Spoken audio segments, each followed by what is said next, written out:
नमस्कार मित्रांनो, math tutorial चॅनलमध्ये आपल्या सगळ्यांचं स्वागत. मित्रांनो, आज आपण इयत्ता 8वी विषय गणित प्रकरण पहिले परिमेय व अपरिमेय संख्या अर्थात रॅशनल अँड इरॅशनल नंबर याविषयी आज आपण चर्चा करणार आहोत. मित्रांनो, इयत्ता 7वीच्या वर्गात म्हणजे मागील वर्षी आपण संख्यांचे विविध प्रकार अभ्यासलेले आहेत. त्याच्यात नैसर्गिक संख्यांचा समूह, पूर्ण संख्यांचा समूह, पूर्णांक संख्यांचा समूह, परिमेय संख्यांचा समूह या समूहाविषयी आपण चर्चा केलेली आहे. तरी पण उजळणी म्हणून थोडक्यात आपण त्याची चर्चा प्रथम करूया आणि नंतर परिमेय संख्या म्हणजे नेमकं काय आणि ती परिमेय संख्या संख्यारेषेवर कशी दाखवावी याविषयी आज आपण चर्चा करणार आहोत. चला तर बघूया. समजा मला नैसर्गिक संख्यांचा समूह लिहायचा आहे.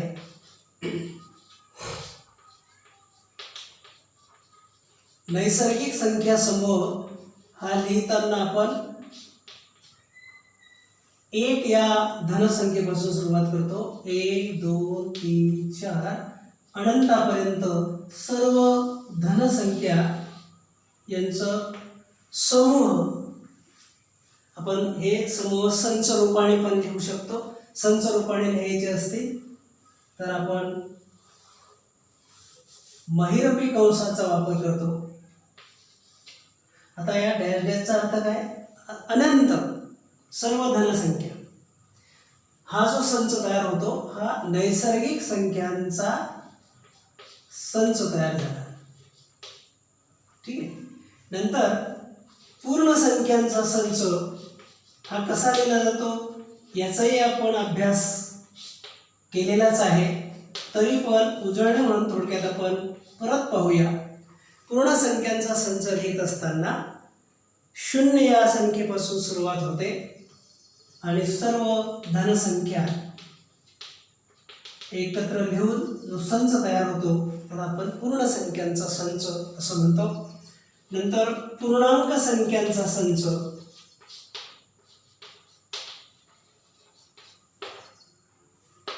पूर्णांक संख्यांचा संच लिहिताना धनसंख्या 0 आणि ऋणसंख्या यांचं एकत्रीकरण आपण करत असतो. समजा डॅश डॅश डॅश ऋण 3 ऋण 2 ऋण 1 नंतर 0 1 2 3 4 अनंतापर्यंत अशा पद्धतीने हे एकत्रीकरण म्हणजे पूर्णांक संख्यांचा संच. या संचामध्ये 0 पण येतो, सर्व धनसंख्या येतात आणि सर्व ऋणसंख्या पण येतात. ही अशी मान्य का केली मित्रांनो? आपण संख्या रेषेवर जेव्हा संख्या दाखवतो त्यावेळेला शून्याच्या उजवीकडे धनसंख्या लिहिल्या जातात आणि शून्याच्या डावीकडे या ऋणसंख्या लिहिल्या जातात. तर या पद्धतीने मी संचामध्ये त्यांची मांडणी केलेली आहे. पुढे हे सर्व संच आपण अभ्यासलेले आहेत. त्याच्यात परिमेय संख्या म्हणजे काय ते आपण आता जाणून घेऊया आणि नंतर मग त्याच्या संचाविषयी आपण विचार करू. परिमेय संख्या म्हणजे काय तर मित्रांनो लक्षात घ्या, जी संख्या अंश आणि छेद रूपात, लक्षात घ्या, अंश आणि छेद रूपात लिहिली जाते. समजा एखादी संख्या अंशस्थानी 2 आहे आणि छेदस्थानी 8 आहे, बरोबर. असे ही जी संख्या असेल की जी संख्या अंश आणि छेद रूपात लिहिली जाते तिला म्हणायचं परिमेय संख्या. ओके. पण इथे अट अशी आहे मित्रांनो, अंश आणि छेद रूपात जरी लिहिली तरी पण छेद मात्र 0 चालणार नाही. समजा अंश 2 आहे आणि छेद 0 आहे, मग ही पण अंश आणि छेद रूपात लिहिली, मग ही परिमेय होईल का? तर मित्रांनो ही संख्या परिमेय होणार नाही. याचं कारण असं आहे, कारण 0ने कोणत्याही संख्येला भागता येत नाही. म्हणून छेदस्थांची संख्या शून्य नको अशी अट मात्र परिमेय संख्येमध्ये असते. तर त्याची व्याख्या आपण लिहून घेऊया. परिमेय संख्या म्हणजे नेमकं काय? जी संख्या m/n रूपात लिहिली जाते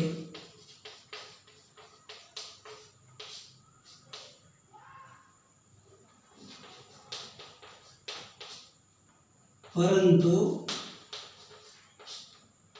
n is not equal to 0, म्हणजे n ची किंमत शून्य नको लिहिली जाते परंतु n is not equal to 0 अशा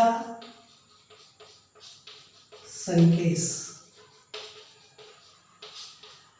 परिमेय संख्या म्हणतात. परिमेय संख्या म्हणतात. ओके, तर ही व्याख्या तुमच्या वहीमध्ये नोंदवून घ्या. परिमेय संख्या म्हणजे काय? चला तर बघूया मित्रांनो. आता समजा मी नैसर्गिक संख्या संचातली एक संख्या घेतो 4, बरोबर. ही नैसर्गिक संख्या पण आहे, ही पूर्ण संख्या पण आहे, ही पूर्णांक संख्या सुद्धा आहे, बरोबर. मग आता माझा प्रश्न असा आहे की ही परिमेय संख्या पण आहे का? होऊ शकते का? तर मित्रांनो, ही संख्या आपण m/m म्हणजे अंश आणि छेद रूपात लिहू शकतो का? तर हो. याचा छेद जर आपण 1 केला तर ही संख्या अंश आणि छेद रूपात लिहिली गेली. परिमेय संख्येच्या व्याख्येनुसार ही संख्या अट पूर्ण करते का? बघा, n is not equal to 0 म्हणजे छेदस्थांची संख्या शून्य नको, शून्य व्यतिरिक्त कोणतीही चालेल. आणि पुन्हा या ठिकाणी 1 चा नियम असा आहे मित्रांनो, 1 या संख्येने कोणत्याही संख्येला 4च पाहिजे असं नाही, कोणतीही घ्या, कोणत्याही संख्येला 1 ने भागितलं तर उत्तर मात्र तीच संख्या येते, बरोबर की नाही. म्हणजे याचं उत्तर येणार आहे 4, पण ती अंश आणि छेद रूपात लिहिता आली की नाही? लिहिता आली. म्हणजे 4 ही संख्या सुद्धा परिमेय संख्या आहे. आलं लक्षात? ओके. -8 तर ही सुद्धा परिमेय होऊ शकते, तिचा छेद 1 केला तर. लक्षात घ्या, फक्त अंश आणि छेद रूपात जी लिहिली जाईल तिला आपण परिमेय संख्या म्हणतो. म्हणजे नैसर्गिक संख्या संचातल्या सर्व संख्या या परिमेय संख्या आहेतच.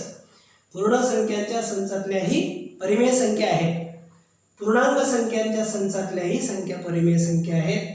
तर अशा पद्धतीने ही परिमेय संख्येची व्याख्या आपण समजून घेतली. मित्रांनो, पुढचा मुद्दा आपण असं बघूया.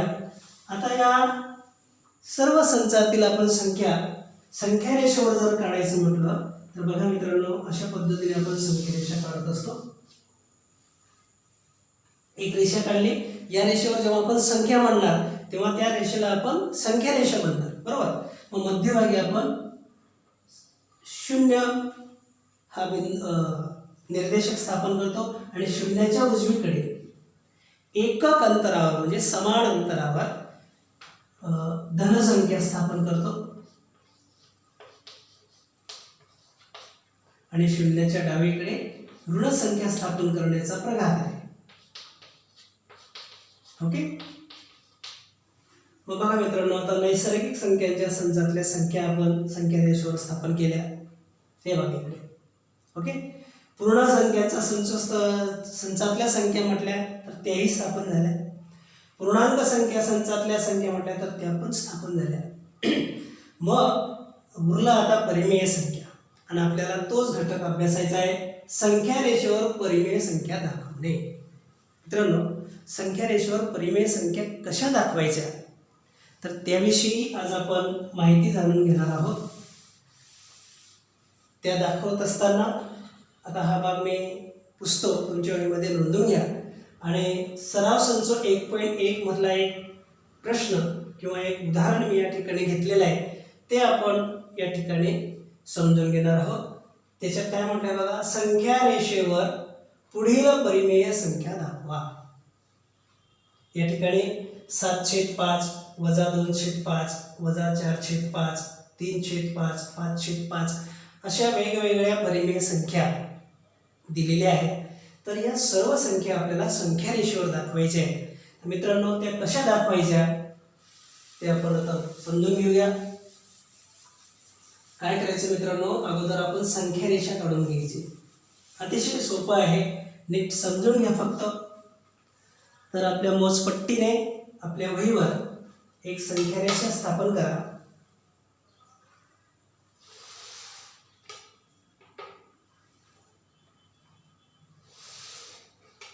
ठीक आहे. आणि या संख्या रेषेवर आपण नैसर्गिक संख्या प्रथम स्थापन करून घेऊ. सॉरी, पूर्ण संख्या म्हणजे शून्य पण येणार आहे त्याच्यात. समजा मध्यभागी आपण 0 निर्देशक घेतला. शून्याच्या उजवीकडे आपण धनसंख्या स्थापन करतो. एकक अंतरावर समजा धनसंख्या मी स्थापन करतो. 1 2 3. ठीक आहे. नंतर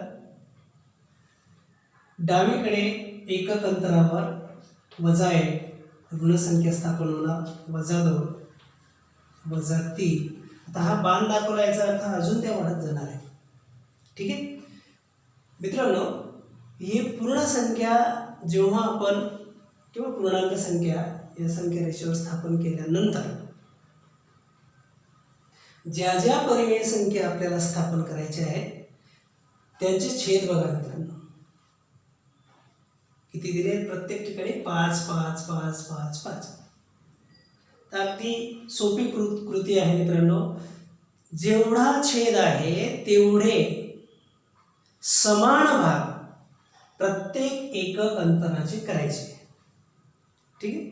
मोजपट्टीने ते समान भाग करायचे. या ठिकाणी साधारण समान भाग करून दाखवतो. 1 2 3 4. हा कमी झाला, थोडा नवीन घेतो. 1. आपण मोजपट्टीने जर केलं तर अगदी तंतोतंत येऊ शकतात ते. 2 3 4 आणि 5. याच पद्धतीने पुढचे पण 1 2 3 4 5. बघा, आता 5 समान भाग करायचे असते तर इथे बिंदू फक्त आपण 4 स्थापन करणार, बरोबर की नाही? कारण ह्या दोन बिंदूंमधलं एक अंतर हे 2 3 4 आणि 5. या पद्धतीने पुढचे पण भाग करूया. 1 2 3 4 आणि 5. इकडे पण करा. 1 2 3 4 आणि 5. 1 2 3 4 5. 1 2 3 4 आणि 5. ठीक आहे. अशा पद्धतीने प्रत्येक एकक अंतराचे 5-5 भाग केल्यानंतर आता अंश पाहिजे. इथे अंश आहे 7, इथे आहे -2, इथे आहे -4, नंतर 3 आहे, नंतर 5 आहे, बरोबर. मग अंशा एवढे घर धन असेल तर उजवीकडे सरकायचं, ऋण असेल तर डावीकडे सरकायचं.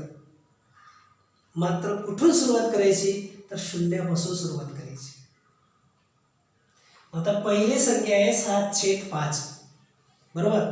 मग शून्यापासून जर आपण सुरुवात केली, 7/5 ही धनसंख्या आहे, म्हणजे उजवीकडे आपल्याला 7 घरं सरकावे लागतील आणि 7व्या घरावर 7/5 ही संख्या दाखवावी लागेल. मग 1 0 सोडला, 1 2 3 4 5 6 आणि 7. म्हणजे इथे आपली संख्या येणार 7/5. ठीक आहे. या पद्धतीने आता -2/5 ही संख्या शून्यापासून डावीकडे किती घरं सरकणार, तर 2 घरं सरकणार, 1 आणि 2. म्हणजे या ठिकाणी तुमची संख्या येणार -2/5. ठीक आहे. पुढची -4/5. मग पुन्हा शून्यापासून डावीकडे किती घरं, 4 घरं, 1 2 3 आणि 4. म्हणजे या ठिकाणी तुमची -4/5 ही संख्या येणार आहे.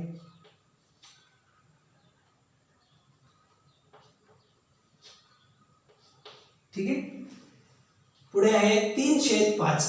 आता ही धन संख्या आहे, मग शून्याच्या उजवीकडे जाऊया. किती घरं, 3 घरं, 1 2 आणि 3. म्हणजे या ठिकाणी 3/5 ही संख्या तुमची येणार आहे. पुढची संख्या मित्रांनो 5/5. बरोबर. शून्यापासून उजवीकडे 5 घरं, 1 2 3 4 5. मित्रांनो बघा, एक संख्या आपण जिथे स्थापन केलेली आहे अगदी त्याच्यावरच 5/5 ही परिमेय संख्या आपल्याला दाखवता येणार आहे. मग 5/5 आणि 1 हे सारखे आहेत का, तर हो नक्कीच. कारण 5ने 5ला भागूया, उत्तर येत आहे. म्हणजे 5/5 म्हणजेच 1. अगदी तंतोतंत ती संख्या आपल्याला त्या ठिकाणी स्थापन करता आली. मित्रांनो, अशा पद्धतीने परिमेय संख्या स्थापन करण्यासाठी प्रत्येक परिमेय संख्या स्थापन करत असताना आपल्याला वेगवेगळ्या संख्यारेषा काढाव्या लागतात.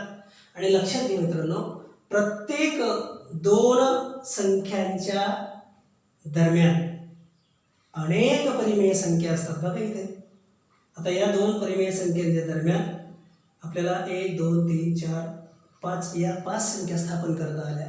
समजा या एक एकक अंतराचे 10 भाग केले असते तर 10 संख्या त्या 2 संख्यांच्या दरम्यान आल्या असत्या. तर 2 संख्यांच्या दरम्यान अनेक परिमेय संख्या असतात, हे आपण मागील वर्षी शिकलेलोच आहोत. बघा मित्रांनो, एक उदाहरण मी तुम्हाला समजून दिलेलं आहे. अगदी याच पद्धतीने एक स्वाध्याय तुम्हाला देतो, तो तुम्ही घरी करायचा आहे. संख्या रेषेवर पुढील परिमेय संख्या दाखवा. -5/8, 11/8, 9/8. ठीक आहे. आता ह्या संख्या रेषेवर दाखवताना काय करणार तुम्ही, तर प्रथम संख्या रेषा काढा, त्याच्यावर सर्व पूर्णांक संख्या 1 एकक अंतरावरून स्थापन करून घ्या. आणि नंतर प्रत्येक एकक अंतराचे इकडे सुद्धा किती भाग करणार, तर छेदस्थानी जो अंक आहे तेवढे भाग करा. म्हणजे आता इथे छेदस्थानी 5 होते म्हणून मी 5 भाग केले. आता तुम्ही हा स्वाध्याय करत असताना छेदस्थानचे जो अंक आहे म्हणजे इथे 8 आलेला आहे की नाही. मग प्रत्येक एककाचे किती भाग करणार, 8 समान भाग करा. आलं लक्षात. आणि नंतर मग धनसंख्या असतील तर शून्याच्या उजवीकडे सरका, अंशा एवढे भाग. बरोबर. ऋण संख्या असतील तर शून्याच्या डावीकडे सरका, अंशा एवढे भाग. आणि त्या ठिकाणी त्या परिमेय संख्या स्थापन करा. अशा पद्धतीने अनेक उदाहरणं तुम्हाला संख्या रेषेवर परिमेय संख्या दाखवण्याची सोडवता येतील. मित्रांनो, हा व्हिडिओ जर तुम्हाला आवडला असेल तर लाईक आणि सबस्क्राईब करायला विसरू नका. विनंती व जर काही सूचना असतील तर मला कमेंटमध्ये नक्की कळवा. तोपर्यंत धन्यवाद.